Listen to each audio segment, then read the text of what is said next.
My name's Lexi. My name's Magali, and we're from the Effingham College and Career Academy.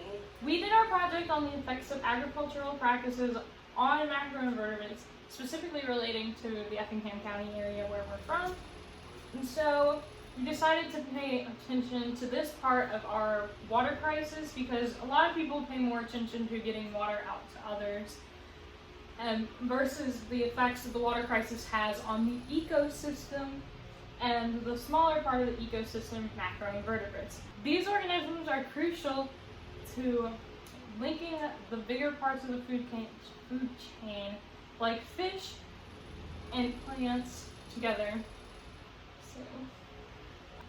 So how we started this project was by, brainstorming from previous ideas, and we had taken a sizable sample from a local lake that is pretty much an overflow of the Ogeechee River. And once we, collected the sample, we brought it back to, our class in order to study the organisms and the macroinvertebrates that were in the water. And so once we, started examining them, we would examine them underneath a magnifying glass, and at one point I used a microscope to help me sort them. And we would, sort each of the macroinvertebrates out into their own classes, like, gastropoda and all that stuff. And we would separate them out, take a general, count of the sample that we had taken. We would take a sample every single day to check the growth of each of the macroinvertebrates population, or the declination of that. And so once we got there, we determined a biodiversity index. The initial biodiversity index that we found was a 10.1. And so after finishing studying the pre-introduction population, we decided to introduce our chemical, which we would use to represent fertilizer runoff. We used a diluted solution of potassium nitrate to mimic the effects of runoff fertilizer, which potassium nitrate can be found in a lot of natural and unnatural fertilizers.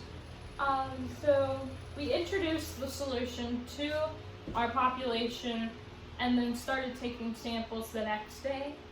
And after calculating the biodiversity of the samples afterwards, it went down to a 1 rather than a 10.1. Okay, so as she was saying with biodiversity, the results went from a 1 to It went from 10.1 to 1. It went from a 10.1 to a 1. Okay, and so these results, show a large declination in population, except for one or two of the species that we have found. Okay, the freshwater snail, Gastropoda, they still managed to survive even after the introduction of the diluted potassium nitrates into the water. And also the water mites and one of the dragonfly larvae survived the change in the environment. But then we released him back into their natural habitat after, slowly trying to introduce them back into that type of environment. Before we introduced anything into the water, we had taken daily samples, I had mentioned before, and we had observed that the water mites were the most prevalent of them all. At some point, we recorded 71 water mites in our sample that we had taken every day. Okay, and we would take small little beaker samples of the population that we had collected ourselves, and we could see the water mites were the most prevalent, and then second was water fleas, but as time went on, this did not remain true. So we go to when we saw a large decline in population, only 2 or 3 of the species still remained.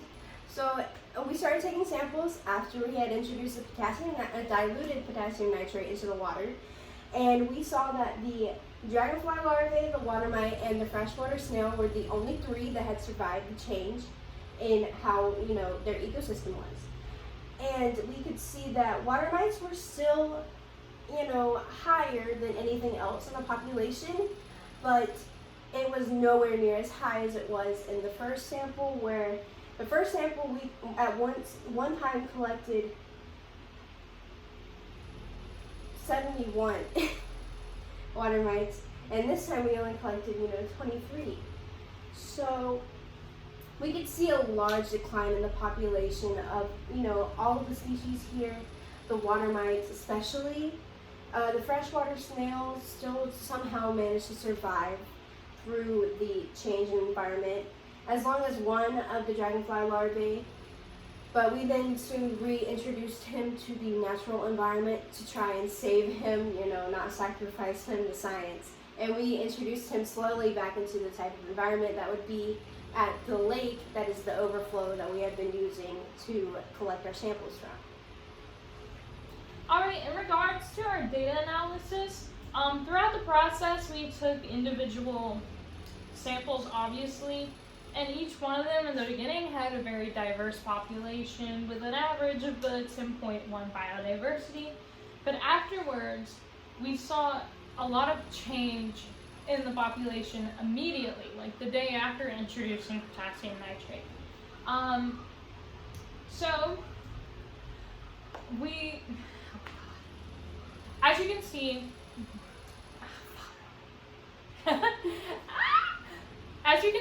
agricultural runoff can have a devastating effect on the populations of macroinvertebrates, which is displayed by our research. Yes, so with the introduction of the diluted potassium nitrate, we are simulating the agricultural runoff process and the effects that it has on the type of ecosystem that we have in our local ponds, lakes, rivers, that type of stuff. So our macroinvertebrates, we saw there was a large decline in the population over time. Okay, and also there was one strange thing that I had observed. Well, we had collectively observed. There was one small thing that we had observed, and it was the change in how the water mite looked. So this is a picture of the water mites that were found in our sample before we did anything to change them, okay? Before we introduced any of the potassium nitrate solutions, any of that, okay? As you can see, they're round. They have these red dots right here. They're brown, and their legs are like, a little short. But then as we had introduced our potassium nitrate solution to our population, into the ecosystem, something had made it mutate in a way that it would exhibit an oval-shaped body. These red dots are closer together than they were on the original water mite. Their bodies were more see-through, and their legs became a little bit longer. So we saw a type of mutation that would show to be every. Do you remember the statistic? It was 1 out of 4. Oh yeah. So every 1 out of 4 water mites that we had examined had this weird, white oval body, and it really concerned us because we were baffled by the fact that our projecto, because we were baffled by the fact that our introduction of the potassium nitrates into the ecosystem had caused it to change in such a major way. The change in the body shape and the color and the leg length could be in result to the less algae growth in our ecosystem. It could also be, because any sort of change in the ecosystem that could affect what our water mites are, subsisting off of, could possibly cause this change and this mutation in the water mites to make it look like this new and improved water mite that can survive in that type of environment.